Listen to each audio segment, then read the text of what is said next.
Olá, estudantes.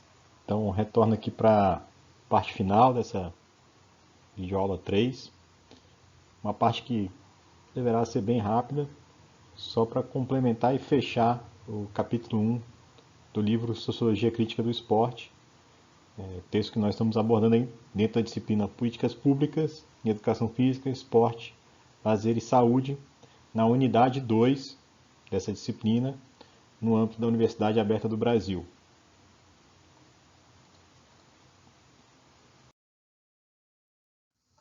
Na primeira parte, apenas para recuperar, eu falei do conceito proposto pelo autor Walter Bracht dentro desse livro, onde ele nos apresenta duas dimensões do esporte, né, fazendo a crítica a um conceito anterior.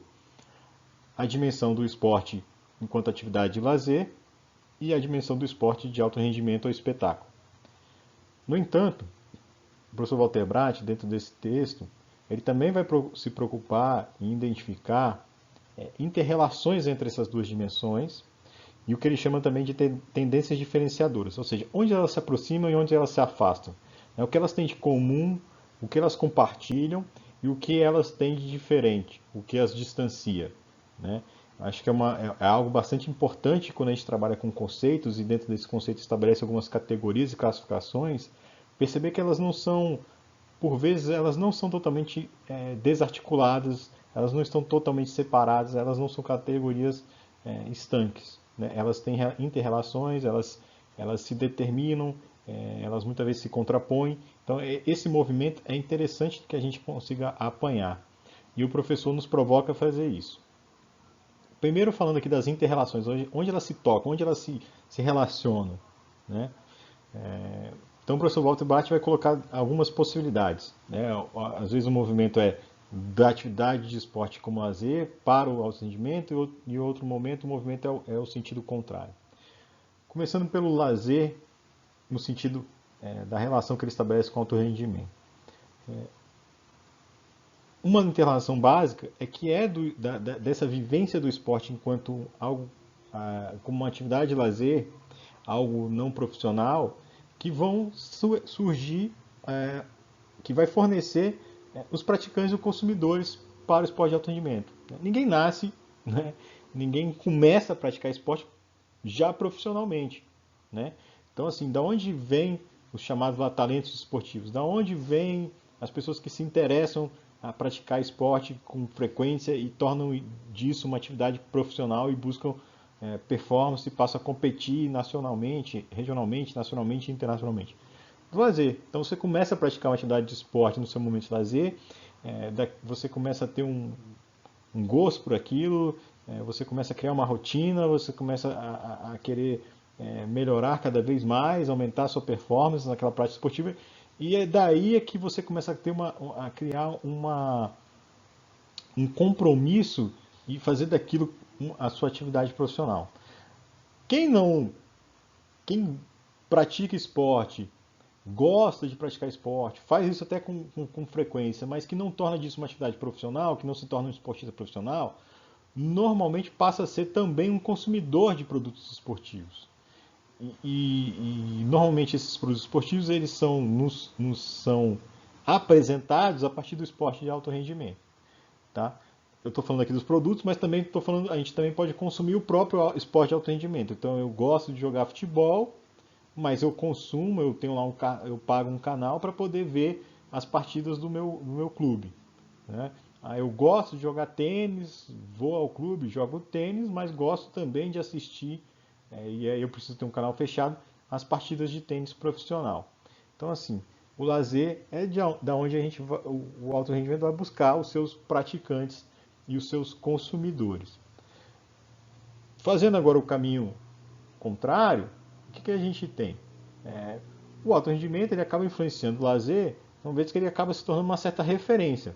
Então a gente, por mais que tenha a questão da socialização, um certo descompromisso no momento que a gente está fazendo o esporte de lazer, mas normalmente o que a gente tenta executar, realizar na prática esportiva durante o momento de lazer é, é, é imitar aquilo que a gente viu no alto rendimento. Claro que com menor nível técnico, né, com menos performance, sem uma exigência formal, sem fazer daquilo a nossa prática profissional, mas normalmente a gente tenta mimetizar, a gente usa aquilo enquanto uma referência simbólica, né? A gente tenta reproduzir aquilo que a gente viu no esporte de alto rendimento, né? Então a gente tenta, de alguma forma, imitar aquilo que a gente teve contato, seja por meio dos meios de comunicação, seja um contato direto em relação ao esporte de alto rendimento. E o esporte de alto rendimento, ele tem dois processos interessantes, que é a incorporação e a esportivização. Então, ou seja, há algumas práticas que surgem enquanto uma prática de lazer, enquanto algo realizado no momento de lazer das pessoas, mas que vai ganhando popularidade, visibilidade, elas muitas vezes acabam sendo incorporadas pelo setor esportivo. Elas são incorporadas por aquilo que a gente chamaria do esporte institucionalizado, do esporte federado. E acabam passando por um processo de esportização, né? E essa prática que até então não podia nem ser denominada enquanto esporte, acaba se tornando um esporte, com todas as características que o esporte de alto rendimento possui, né? Então a gente tem várias práticas urbanas que passaram por esse processo de esportização e vieram a se tornar esportes, inclusive hoje em esportes olímpicos, né? Então, por exemplo, um exemplo que vem sempre que me vem sempre é a questão do surf, a questão do skate, a escalada. Então são exemplos de práticas que as pessoas realizavam no seu momento de lazer, com outro sentido, e que foram incorporados, passaram por um processo de esportivização e depois foram incorporados pela dimensão do esporte de alto rendimento. Tá? Então aqui há alguns exemplos, vocês podem encontrar outros dessas interfaces que se estabelecem entre o esporte praticado enquanto atividade de lazer e o esporte praticado enquanto uma atividade profissional, enquanto alto rendimento e performance. Mas há também os elementos que os diferenciam, o que o autor vai chamar de tendências diferenciadoras. E eu vou destacar aqui basicamente duas. Uma é a relação com o mundo do trabalho. O que eu quero dizer com relação ao mundo do trabalho? O esporte de alto rendimento, com algumas exceções, porque especialmente no Brasil nem todas as modalidades esportivas têm o seu reconhecimento profissional adequado, né? Inclusive em termos remuneratórios, e isso obriga que a pessoa tenha uma dupla jornada de trabalho, né, para complementar a sua renda. Mas normalmente o esporte de alto rendimento vai se dar na esfera do trabalho, né? É o campo profissional de atuação daquele sujeito. Ele se dedica profissionalmente ao esporte, aquilo é o trabalho dele. Ele tem uma jornada a cumprir de treinamento, ele tem compromissos profissionais com a realização daquela prática esportiva e ele precisa responder a esses compromissos e a essa jornada estabelecida de trabalho. Então aquilo é a fonte de remuneração dele, é a atuação profissional desse esportista. De outro lado, quando a gente vai para o esporte de alto rendimento, quando a gente vai para o esporte como atividade de lazer, é exatamente o oposto. Ele se dá fora do mundo do trabalho. Ou seja, quando eu não estou no meu tempo de trabalho, quando eu estou normalmente no meu tempo livre. Ah, professor, mas eu pratico a minha atividade física, o meu esporte durante o horário do almoço. Mas sim, mas não é o seu momento de trabalho, né? Você está fora do seu ambiente, fora do ambiente de trabalho não, porque pode acontecer até dentro do ambiente de trabalho, mas você está fora do seu momento da sua jornada de trabalho. Então é exatamente o contrário. Vai se dar no seu tempo livre. Então essa já é uma diferenciação. O outro, já citado na primeira parte dessa videoaula, tem a ver com o que o autor denomina de sentidos internos da prática. Ou seja, quais são os sentidos que te mobilizam a realizar aquela prática? O que você mobiliza que justifica você estar ali desenvolvendo o esporte no momento do seu lazer ou tornando o esporte a sua atividade profissional e buscando o alto rendimento e inserido nesse universo do esporte espetáculo. Quais são os sentidos disso? Né?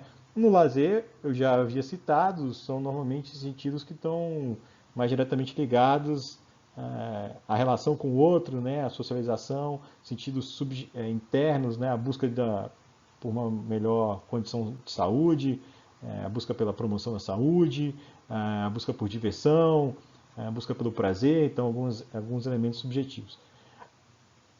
No caso do esporte de alto rendimento, esses elementos podem se fazer presentes, mas há uma outra dimensão, no sentido interno, muito claro, que tem a ver aí com a questão da busca pelo recorde, do rendimento máximo, da vitória e derrota. Você está sempre buscando a vitória.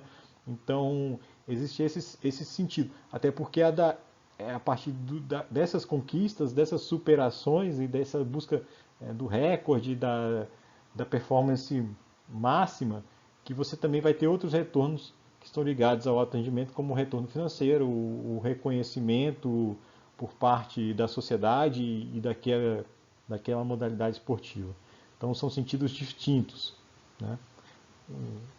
Então, aqui são o que o autor chama de tendências diferenciadoras. Com isso, eu concluo esse texto do professor, Sociologia Crítica do Esporte. Lembrando que aqui a gente só trabalhou o capítulo 1, então fica aí o convite para que as pessoas leiam os demais capítulos desse livro. E a gente se encontra na próxima videoaula desta disciplina.